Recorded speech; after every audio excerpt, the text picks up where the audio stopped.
प्यारे नाजरीन, मेरे YouTube चैनल पर दोबारा खुश आमदीद, जहां मैं आपके लिए दुनिया भर से दिलचस्प और मालूमाती मवाद लाता हूं।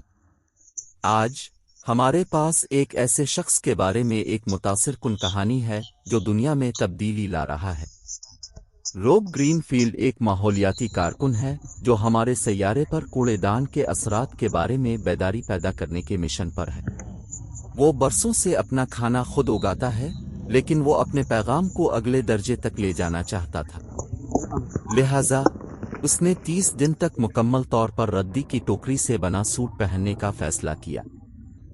खास तौर पर डिजाइन किए गए इस सूट में रोब वो तमाम रद्दी की टोकरी को उठा रहा है जो उसने इस दौरान पैदा किया था, जो अब 63 पाउंड तक पहुंच गया है। सूट में वाज़े काबिल तौसी जेबें हैं जो पिछले 27 दिनों में इसके साथ बढ़ी हैं।